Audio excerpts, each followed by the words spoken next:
This podcast is sponsored by BetterHelp. After experiencing trauma, I went to therapy, and my therapist guided me through a difficult time in my life. They helped me understand what was happening and provided me with tools to cope and find my own strength and resilience. Their experience and compassion were invaluable and enabled me to rebuild my life and move forward. I strongly believe in the power of therapy to help people through difficult times. BetterHelp connects you with a licensed therapist who is trained to listen and give you helpful, unbiased advice. First, you go to their site. You can use my link, betterhelp.com/resilience. You answer a few questions, and BetterHelp will match you to a professional who has years of experience helping people with struggles just like yours.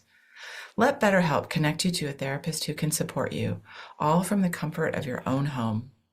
Visit betterhelp.com/resilience or choose podcast, then notes on resilience during sign up and enjoy a special discount on your first month. The more someone feels judged or evaluated, the less open they are to feedback. Hello, and welcome to Notes on Resilience. I'm your host, Manya Chilinsky. My guest today is Radhika Dutt. She is an entrepreneur, a speaker, and a product leader, and the author of the book, Radical Product Thinking, The New Mindset for Innovating Smarter. We talked about how to measure employees' performance, what that has to do with compassion in the workplace. It was an amazing conversation. I know you're going to love it. Radhika, I'm so excited that we're finally getting to record this episode. Thank you for having me, Manya. I'm excited to be here. To get us started, what is one thing you have done in any area of your life that you never thought you would do? Okay. Well, I never thought I would write a book. Okay. After all the red ink on my English essays in high school. That was one area I thought I would never, ever get into. But here I am, there's my Radical Product Thinking book that that was published in 2021 by Barrett Kohler. And then now I'm working on my next book, which will come out about a year from now, so end of 2026. First of all, I love when people write books. I'm an avid reader from way back. So I love that you've done that. And it's cool that even though that's not something you saw yourself doing, I think that's really neat. But I think part of why that is if you feel like something has been said before, then there's no need to say it again, or at least that's my really high bar for what deserves to be written, right? And even in Radical Product Thinking, pretty much every single chapter is offering new information. Someone said to me, you wrote this book like it was written for people with ADD. That it's a business book, and yet it sort of keeps you on your toes and keeps you reading. But my point is, if I felt like this material had been written before, I wouldn't have had a need to write it, because it was not that I was aspiring to be a writer. Right. And a lot of people write the book they wish they had, the book that they wanted to learn from. And so, yeah, I love that. I love that. Okay, so we are talking about compassion and leadership. And I love that you're coming from a slightly different perspective than a lot of my guests, right? And I love that your book is called Radical Product Thinking. And I'm actually looking at the cover as you and I are talking. So I'd love to hear what you think about the concept of compassion and leadership and how that ties into what you do and why is it that you and I are talking today? So to me, compassion in leadership is often misunderstood, right? We often as leaders think compassion is about being nice. Whereas the reality is compassion doesn't mean being nice, it's being empathetic and kind. So what I mean in terms of the difference is, if an employee isn't doing well, being nice is not saying anything. And we often think that is what compassion means, that we have to be soft and not do anything, not say anything, sort of accommodate, right? Whereas being kind and being compassionate actually to me means that we give them feedback, that we have honest feedback, but at the same time, we're being both empathetic and compassionate in this case means helping them do better and improve. And so I think as leaders, while this is all very easy to say and one can sound very trite in saying it, the big question is, how do you actually do something like this? And a lot of what I talk about in this book, while I don't talk about it as compassionate leadership, I think to me really fits with this theme. And so this next book project that I am working on, it's about why goals and OKRs, or objectives and key results is what OKR stands for, but why goals, OKRs, targets, why they backfire and what actually works. And to me, it challenges a lot of the fundamentals of what leadership means. You know, we have thought leadership is about setting goals, driving towards them. And often compassionate leadership is understood as let's be soft, but it's neither of those, right? Like this is my learnings and hard lessons along the last 25 years on what we can do.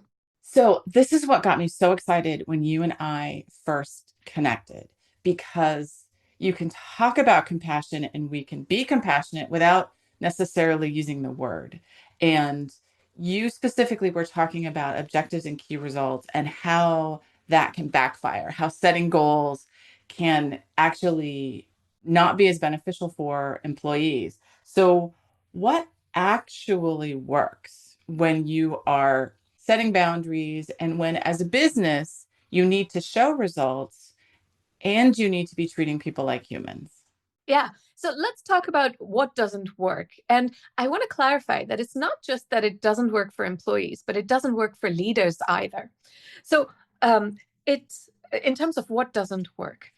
When you're an employee and you have a target, let's talk about myself, right? So you give me a target. My incentive is to hit those targets and show you that, look, I hit those targets. I'm a high performer, right? And so my incentive is to show you, ta-da, those targets are hit, but the reality is perhaps some of the bad numbers, I've swept them under the rug. And it is not out of maliciousness that I might be doing this. You know, it might also be just the subconscious that I don't want to see the bad numbers, that I want to see the progress because, you know, you too want to see progress as a leader. And so it's not good for employees in that I am learning to just sweep the bad numbers aside, not look at them, focus on the good numbers to say, ta-da, I've hit the numbers. But it's also bad for leaders because as a leader, you have this illusion of progress. You're seeing people show you numbers, what's happening under the hood. You're missing those details. So it's like having a car where you're taking a turn and your shock absorbers are so soft that you really don't have a feel for the road. And so you're taking a turn without knowing how fast you can really go. So that's really what goes wrong in terms of goals and OKRs, right? And the solution to this is instead of setting targets, which gets us to mostly show, ta-da, everything's working well, it's to work on puzzle setting and puzzle solving. So let's take a concrete example. And I'll give you an example from back in the day when I was working at a company called Avid. So Avid was a company where we dominated the movie industry in terms of editing. So every Oscar-winning movie made was edited using Avid's video editors and our products. So in fact, if you waited until movie credits, you would see Avid's logo at the end. So that was the setting, and our numbers looked fantastic. We had targets for the Hollywood industry and that part of our business, and we were hitting targets, right? We were consistently hitting targets. But if you just dug under the hood a little bit and looked at what these numbers were actually showing you, it turned out that our low end market and the mid tier market was being eroded by Apple and Adobe. And the way we were still hitting numbers was continuously going further up into the high end niche. And so it worked until it didn't, right? And this is what we see in a lot of companies. You've probably experienced this, where even when you're doing sales, you see everyone scrambling at the end of the quarter, trying to make the quarter's numbers and figuring out what numbers can I pull in from the next quarter, right? And that works until it stops working. So what is needed instead is to ask early enough, what are these numbers actually saying? Let's figure out the bad numbers early enough so that we can figure out what's going wrong in the market, have those early warning signs so that we can take corrective action, so that it's not that it stops working and then we figure out, uh-oh, now what do we do? Mm-hmm. So, like you use the word puzzle. So you're looking at it more as a puzzle and what are the pieces that go together versus, I'm not going to be great at this analogy, but sort of this straight line and we're just checking off boxes as we go down the line, which is a horribly mixed metaphor. Okay. But it's actually a brilliant metaphor because that's exactly what happens. You know, OKRs and goals, they make you sort of go down check boxes. And the reality is that your market is like a puzzle. And so the parallel you were drawing was exactly right. It's a mindset of check boxes versus a puzzle setting and puzzle solving mindset. And we can go into kind of what that means. Right. And so, well, first of all, thank you for saying that. That's how it read in my mind. So I'm glad that was right in the way that we're thinking here. And, as we're thinking about what is it like to be the employee who is either just checking boxes on the checkbox or feels like they're a more integral part of solving this puzzle. I mean, that gets at the heart of an organization that has some level of compassion, that has the employees trust and feel safe. Very much so. And speaking of compassion, right? Just put yourself in those shoes where you as a leader, you're asking your employee, what are your goals for this year? And compassion would mean, like, just imagine instead of asking, or instead of you being asked, what are your goals for this year? If I asked you, Manya, what are some puzzles you want to solve for your business this year? Like instantly it puts you in a different mindset, right? There's this excitement about solving puzzles. So when you're a high performer in a company, puzzle setting and puzzle solving is like catnip for you, as opposed to the performance theater that goes around in terms of, everyone is showing various numbers. And if you know the reality under those numbers, that's discouraging because you see someone being rewarded for numbers, for showing numbers, but not revealing the reality. That is all soul starving, right? And compassion means being able to give your team enough direction so that you can say, here are the numbers I need you to hit in terms of sales, right? I'm not lying to you. I'm not setting false expectations. I'm telling you this is what we need to do. But there's a puzzle element to it. And the puzzle element is I genuinely don't know how we get to this number, because what I've seen is in the last 3 years, sales were growing, but they have stalled now. And I don't know kind of how to solve this. Here are some questions I have in my mind. There might be questions, guiding questions like, is it that the market has changed? Is it that we're really good at selling to that early adopter, but we haven't figured out how to sell to the mass market? Is it that we've fallen behind versus our competitors who really leapfrogged us? So therefore, maybe our product isn't doing what it needs to for the mass market. So there are questions here that I might have as a leader. And the compassionate part is being able to frame this as a puzzle where you're welcoming feedback from your team. And once you've set this puzzle along with your expectations for solving it, then going into both this puzzle setting and then puzzle solving, right? And so even in this puzzle solving, compassion means recognizing that different people in your team have different levels of capabilities. So one size doesn't fit all. So what you really need is scaffolding for your team. So in the puzzle solving scaffolding, this methodology that I talk about in this new book project, it's called OHLs, Objectives, Hypotheses, and Learnings. So the objectives part was the puzzle setting that I just talked about, right? Where that puzzle setting was, in this case, the objective was, this is our sales goal for the year, and this is the puzzle we need to solve to be able to get to this number. The second part of this is the puzzle solving part, and that means asking 3 questions. The first one is, how well did it work?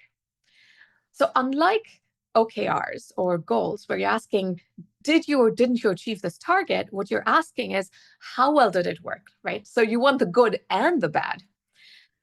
And this is where you define what is your hypothesis. So if we try this experiment, then I expect to see this result because here's the connection.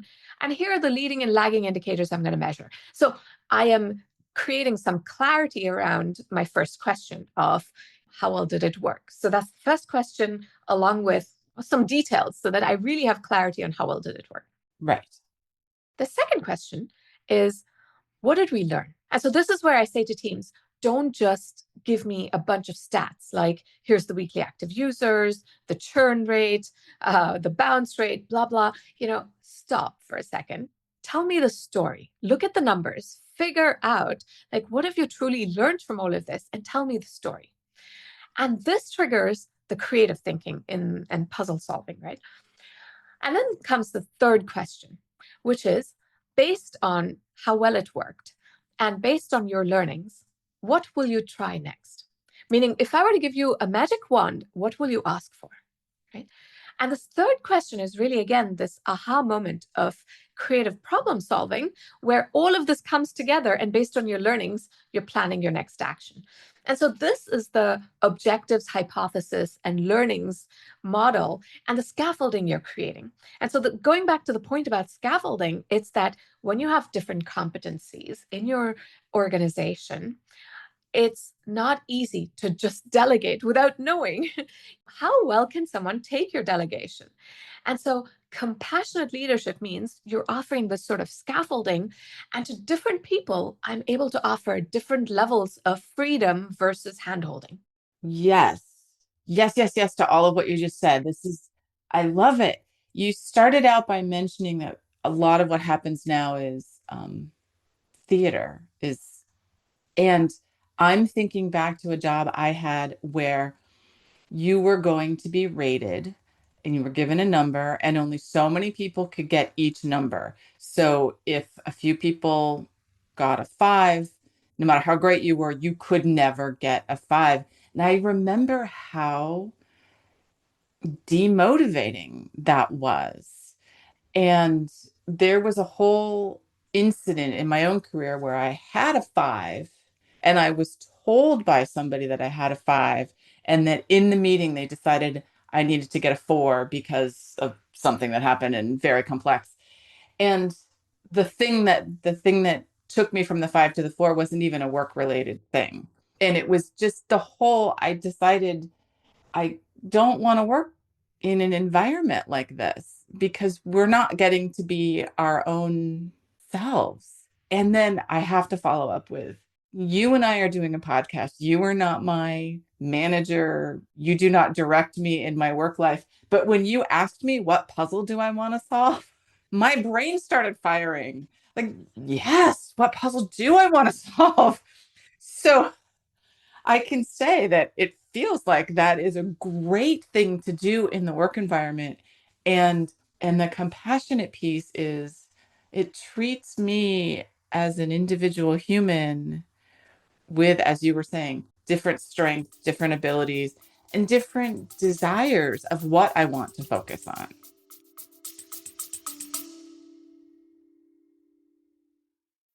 Hi, it's Manya.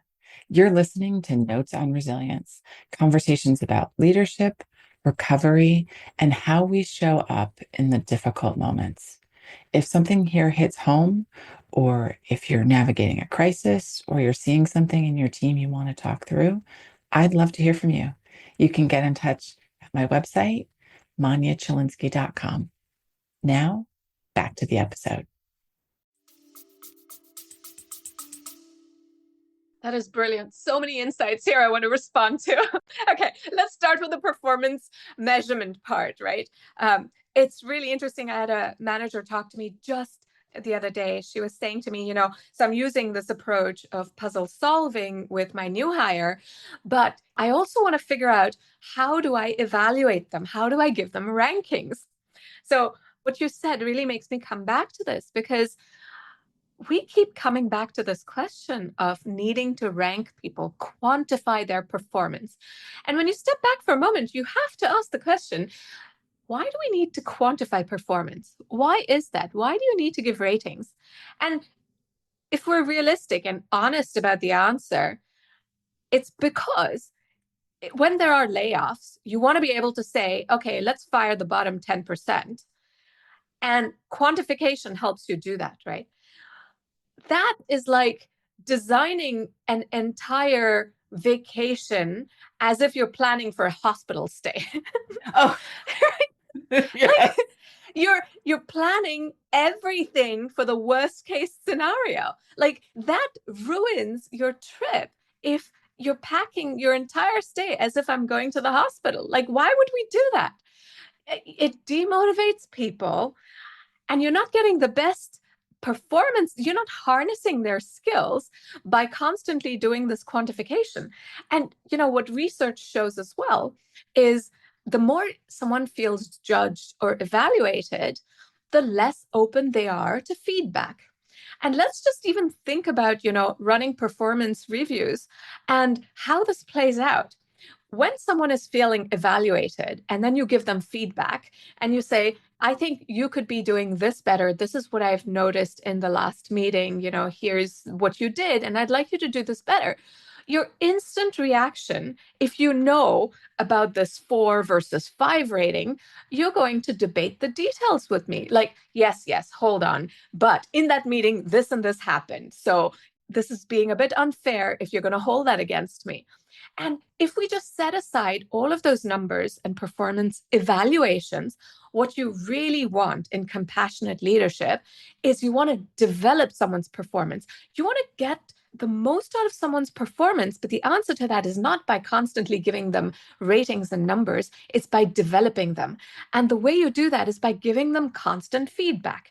And how do you give them feedback that will stick? By not making them feel evaluated. If I genuinely am on your side and make you feel like I'm on your side, you're going to be open to my feedback, because I'm not trying to hold you back from that 5. I'm not trying to give you a 4. We are constantly working on what will keep improving you. Again, that part of this constant learning is like catnip. I thrive on that learning. I think we all thrive on learning, solving puzzles. So why kill that by creating evaluations and making you feel like crap because you're a 4, even though you're a 5? Right, exactly. How did we get to this place? Can you love that. Fix it, Radhika, please? I love this question, Manya, because I was also looking at how did we get here? And I think the history of this is fascinating, because OKRs and every time we repackage goal setting under a different name, we think that this is a new concept, like, hooray, this is the next solution. OKRs were evangelized in 2018 by John Doerr and Larry Page from Google, and they made it seem like this was the success or the secret behind Google's success. And so we think, aha, this is a new thing. This is what we should follow. But let's look at, where did OKRs come from? They came from Andy Grove at Intel. And so then we look at, okay, where did Andy Grove at Intel in the 80s get OKRs? Well, he modified a little bit what Peter Drucker came up with in the 1940s. And what did he come up with in the 1940s? What problem was he solving? He was working with General Motors. And the problem that General Motors had was, how do we drive better performance in our workforce, which was primarily working on assembly lines with little automation, low skill labor that was working on repetitive tasks. And so what Peter Drucker said at the time was revolutionary. He said, well, instead of command and control, let's set targets together with employees, and then we can measure them against it. And it makes sense, right? Because in that sort of an assembly line setting where there's one right way to install tires, I can say, Andy is definitively a better performer than Bob because he installed 45 tires, whereas Bob did 40. And that's an easy way of measuring how someone is performing and who's a high performer. Now I take the same way and I use the context of today's workforce where it's mostly skilled labor. So let's look at even the manufacturing sector and look at the Boeing example and say, what happens when you set production targets in a place like Boeing where you need skilled labor using their skills to manufacture an airplane? And you see the sort of quality issues Boeing has had with, airplanes panels flying off, for example. And that's the kind of disaster you get when you set goals and targets. And it gets even worse. Well, no, not technically worse because there are fatalities associated with all of Boeing's errors, but it does look equally bad when you apply the problem of how do you measure performance and in academia, for example, and you say, I'm going to measure researchers by the number of papers they publish. And then you see the kind of falsified data you get, crappy papers, and just the toxic environment. Wow. Okay, so that's how we got here. So you answered my question. And it is interesting to think that these measurements and the way we were looking at employees comes from a completely different era and a completely different kind of work than many of us do. And a completely, even if we're doing a similar kind of work on the factory floor, the environment now is still so different. And it makes sense. There certainly are some jobs where somebody who does 45 versus somebody who does 40 of them is objectively doing more. But that is not true for a lot of the knowledge workers, which is where a lot of us fall these days. Why are we so slow to change? And as you were talking, the other question that popped into my head is, why are we so slow to remember that we're talking about and we're working with humans? I think the answer to this, right, lies in the fact that when ideas are so entrenched in us, when we've been told all our lives that goal setting is how we achieve success or how we achieve results, we never go back to questioning, wait, why is that? And so I think change is hard. And this is where I want to empathize with leaders that change is hard. Like, how do you change your mindset when something is so deeply ingrained in you? And there's the second aspect of it. When this is what you have known for so long, telling a leader, listen, just stop using goals is kind of like saying, I want you to step into this dark abyss, not knowing kind of what's going to happen next. Just trust me on this one. And the thing is, right, as I was observing these issues with goals and OKRs, I tried this with leaders. And I can tell you, it does not work to tell them to step into such an abyss.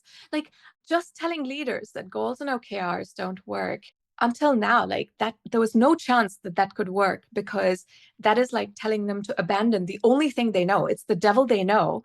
And so what do I do instead? And until the last year, I didn't have a good answer to what do you do instead, right? And this is where in this last year, I've been able to use this framework of puzzle setting and puzzle solving. I've been able to test it with people, figure out what's working well, what requires more work and scaffolding and help, and how do we bring about this change in mindset very systematically so that it doesn't feel like a huge and scary change. And so I think that's really what holds us back, right? When change is so big, so scary, how do we bring it about slowly and in a guided way? Yes. And I think about change management and the concept of change a lot as well. And the fact that even when we know it's a good change, and even when we want to change, it is still very difficult. So we're fighting against human nature in wanting to make some of these changes. But I think you and I and people like us are chipping away. We're helping people bring more compassion into the workplace, treat people like humans, make some of these changes, maybe small steps. And I think we're on the right track. I'm loving this conversation, Radhika, and I wish we could go on, but we are very close to the end of our time. I would love you to wrap us up with a final thought. I want to go back to your point about bringing about that change slowly and how do you do that in small steps. So maybe my final thought is that to bring this into your organization, you don't even have to take this big step of let's just, from one day to the next, forget goals and OKRs. Let's take this change slowly. The way I've done this is, if you're a leader, present to your team an initiative in this format of how well did it work? What have we learned? What are we going to do next? Be a vulnerable leader, and compassion starts there, where you can share learnings in this way so that you can expect your team to also share information with you in this way, where they share good and bad information. So you get the real sense of what's happening on the ground, what they're learning, what they're going to do next. And you'll see that it gives you a better way to course correct because you have all the information that you really need to make those decisions, right? So that's the first thing, that you can introduce this by role modeling this sort of learning. And you can ask your team to start to present information to you in monthly business reviews in this way. And so as you start doing this, you start to normalize this way of thinking. It becomes a mindset. You're not adding just more processes for the sake thereof, OKRs or goal setting, etc. There's a lot of burden with it. It's all about tracking details. Are we green or red on all of this? But instead, this is a way of thinking, a way for people to communicate how well things are working, what they've learned, what they're going to do next. And it's a constant way of being able to understand what's going on, give people feedback, and just in time feedback so it's useful. So that's really the crux of it. And the final thought is, to be able to do all of this, you can download the free template that I have. It's on radicalproduct.com. If you go to toolkits, you'll see the OHL's toolkit that you can download for free. Oh, wonderful. Thank you so much. We will put a link to that in the show notes.